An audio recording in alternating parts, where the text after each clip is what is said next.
আপনি নিজে অবগত ছিলেন আপনার সম্পত্তির ভিত্তিতে বিবাহের সময় এই কথা কাজী সাহেব লিখেছে, আপনি স্বীকারোক্তি দিয়েছেন 15 লক্ষ টাকা মোহর ধার্য করিয়া আমি এই বিবাহ বন্ধনে আবদ্ধ হলাম। এখন আপনি স্ত্রীর কাছে গিয়ে বলতেছেন, প্রথম রাত্রি গিয়ে বলতেছেন যে আসলে দেখো একটা বিষয়,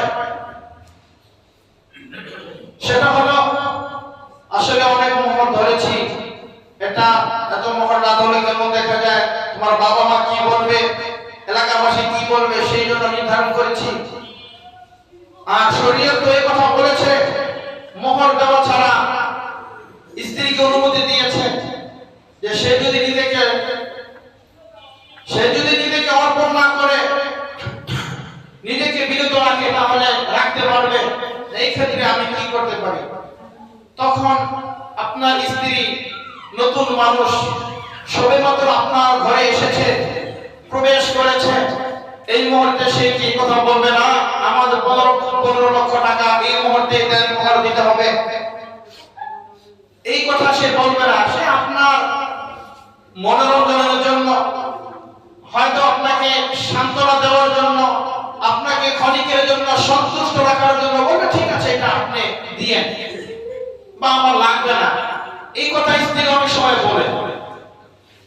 আচ্ছা, এই কথা বলার পরে ঘটনা করবে যখন কোন সময় কোন এক ব্যাপার নিয়ে মনোমালিন্য হয়, স্বামী স্ত্রীর মাঝে যখন বিচ্ছেদের একটা পর্যায়ে চলে আসে, তখন স্ত্রী কিন্তু এই কথাটাই বলে মজলিসে দাঁড়িয়ে যে আমার যে প্রাপ্য ছিল 15 লক্ষ টাকা দেন মোহর, আমার মোহরটা যেন পরিপূর্ণভাবে দিয়ে যায়।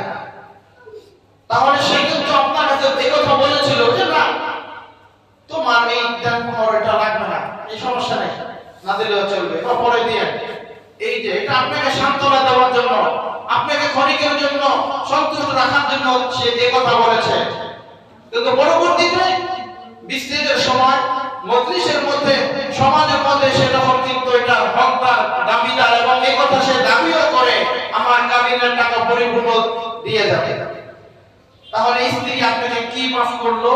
তার মানে বোঝা গেল স্ত্রী আপনাকে মোহরের সে যে প্রাপ্য ছিল এটা আপনাকে মাফ করে নাই, এই অধিকার থেকে সে নিজেকে বঞ্চিত করে নাই। এবার প্রশ্ন হলো, আমাদের সমাজের মধ্যে বর্তমান যে বিবাহগুলো সম্পাদন হচ্ছে, এই বিবাহগুলো মানুষ শুরুতেই 20 লক্ষ 25 লক্ষ টাকা দেন মোহর ধার্য করে। বলে কেন ধার্য করে? বলে বাবা এই নিয়েতেই মোহরানা বেশি ধরে, যে না জানি কখন আমার মেয়েটাকে ছেড়ে দিবে, তালাক দিয়ে দিবে, তখন আমার মেয়ের কি অবস্থা হবে। ছেলে যদি তালাক দেয় তাহলে মেয়েকে যেন অন্যত্র বিবাহ দিতে পারি, সেজন্য মোটা অঙ্কে একটা টাকা আমার মেয়েকে বা আমাকে দেয়, যার দ্বারা আমাদের যথেষ্ট হয়ে যাবে। তার মানে বিবাহ সম্পাদন হওয়ার আগেই বিবাহ ভাঙ্গার চিন্তা, চেতনা, পরিকল্পনা বা তাদের মাথার মধ্যে ঢুকেছে। সমাজের মধ্যে মোহর কেন বেশি ধরে বলে? মোহর বেশি ধরার উদ্দেশ্য একটাই, যদি আমার মেয়েকে ছেড়ে দেয়, আমার মেয়ের সাথে তার বিচ্ছেদ হয়ে যায়, তাহলে এই মোহরটা পরিপূর্ণভাবে দিয়ে এরপরে যেন সে এখান থেকে বিদায় নেয়, এরপরে যেন সে বিচ্ছেদ ঘটায়। বিবাহ সম্পাদন হওয়ার আগে, বিবাহ হওয়ার আগেই বিবাহ ভাঙ্গার চিন্তা চেতনা বাবার মাথায়, অভিভাবকের মাথায়।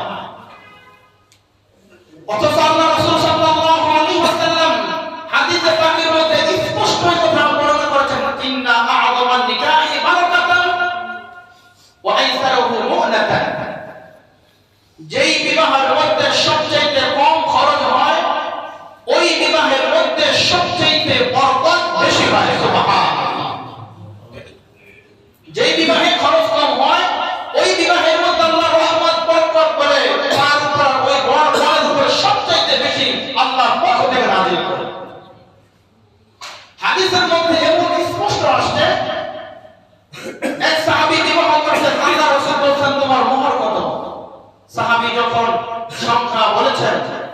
আল্লাহ রাসূল রাগ হয়ে গেছে, বলে এত মোহর তুমি কেন ধরেছ, এত মোহর কেন নির্ধারণ করেছ?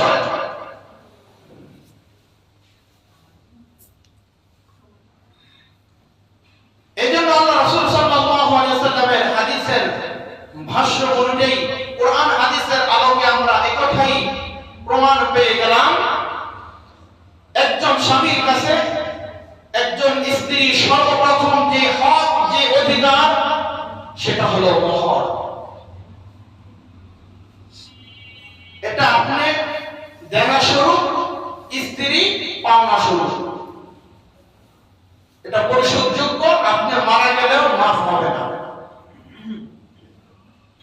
সর্বশেষ যখন স্বামী ইন্তেকাল হয় তখন আসে আপনি কোনো দাবি দেওয়া আছে কিনা, আপনি কোনো দাবি দেওয়া থাকলে আপনি একটু মাফ করে দেন। হ্যাঁ, মাফ করে দিলাম। তাহলে প্রথম বিবাহের পরে 15 লক্ষ টাকা নির্ধারণ করে বাসর ঘরে মাফ চেয়েছিল। ওই সময় স্বামীকে সন্তুষ্ট রাখার জন্য, স্বামীকে রাজি আর খুশি রাখার জন্য নতুন হিসাবে স্বামীকে সান্ত্বনা দিয়েছে, স্বামী আমার মোহরের টাকা প্রয়োজন নাই, মোহরের টাকা লাগবে না। 60-70 বছর 80 বছর জিন্দেগিতে আপনি পারলেন না মোহর পরিশোধ করতে, মোহর আপনি তাকে দিয়ে দিতে, এই টাকা উসুল করতে পারলেন না। এখন মৃত্যুর সময় মহিলা ঝড় করে কাঁদতেছে, এই সময় বুঝে মহিলা বললে না আমার মোহরের টাকা দিয়ে তারপরে তাকে দাফন করো, বলবে? ওই সময় ও মহিলা নিরুপায় হয়ে তখন এই কথাটা বলবে যে না আমি মাফ করে দিলাম। তখনও কিন্তু মনের সন্তুষ্টে আনন্দের চিত্তে কিন্তু হচ্ছে না, বেদনা স্বামীর বিরহে তখন এই কথা তখন স্ত্রীর মুখ দিয়ে বের হচ্ছে। এজন্য আমাদের উচিত যারা বিবাহ করেছি, যদি আমাদের স্ত্রীদেরকে যদি এই প্রাপ্য থেকে যদি আমরা বঞ্চিত করে থাকি, যদি তাদেরকে এখনো তাদের মোহর পরিশোধ না করে থাকি, এখনো সময় আছে, এখনো সময় আছে পরিশোধ করার। আপনারা পরিশোধ করতে পারবেন। নতুন যুবক যারা বিবাহ করবে, যুবকদের উচিত আল্লাহ রাসূলের হাদিসের অন্তর্ভুক্ত হওয়া। মোহরের প্রকার 3টা: মোহরে মুসাম্মা, মোহরে মিসিল, মোহরে ফাতিমি। মোহরে মুসাম্মা স্বামী স্ত্রীর সম্মতি ভিত্তিতে, স্বামীর সামর্থ্য অনুযায়ী যেটা হবে সেটা একজন যুবক, একজন স্বামী এরপরে ওই পরিমাণ অর্থ সম্পদ দিয়ে মোহর দিয়ে বিবাহ করবে। মোহরে মিসিল, যে কন্যা, সেই কন্যার মা, চাচি, ফুফির যে মিসিল ছিল সেই অনুযায়ী মোহর হতে পারে। 3 নম্বর হলো মোহরে ফাতিমি।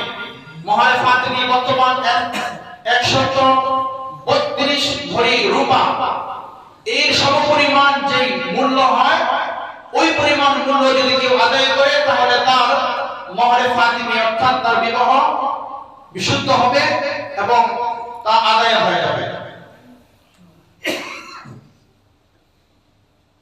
এই ক্ষেত্রে আমাদেরকে অবশ্যই খেয়াল রাখতে হবে, মানুষ জীবনে কয়েকটি সুন্নাত পালন করতে পারে। হওয়ার সুন্নাত, বিবাহের সুন্নাত, মরার সুন্নাত জীবনে মানুষের একবারই আসে। হয়তো বা কারো জীবনে দুর্ঘটনা বা যে কোনো কারণে বিবাহের সুন্নতটা তার একাধিকবার বা সাধ্য সামর্থ্য থাকার কারণে একাধিকবার আসে। তো সেই জন্য আল্লাহ রাসূলের হাদিসের অনুকরণ করা।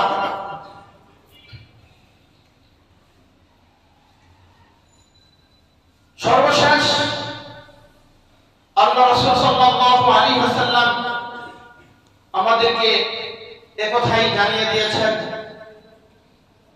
যে আন-নিকাহু মিন সুন্নতি ফামান রাগিবা আন সুন্নতি ফালাইসা মিন্নি। বিবাহটা হলো আমার সুন্নাত, যে ব্যক্তি সুন্নাত থেকে মুখ ফিরিয়ে নিল ফালাইসা মিন্নি, সে আমার উম্মতের অন্তর্ভুক্ত নয়। এজন্য বিবাহ যেমন সুন্নাত, বিবাহের কার্যাবলী, বিবাহের কাম এটাও যেন সুন্নাত তরিকা মতন হয়।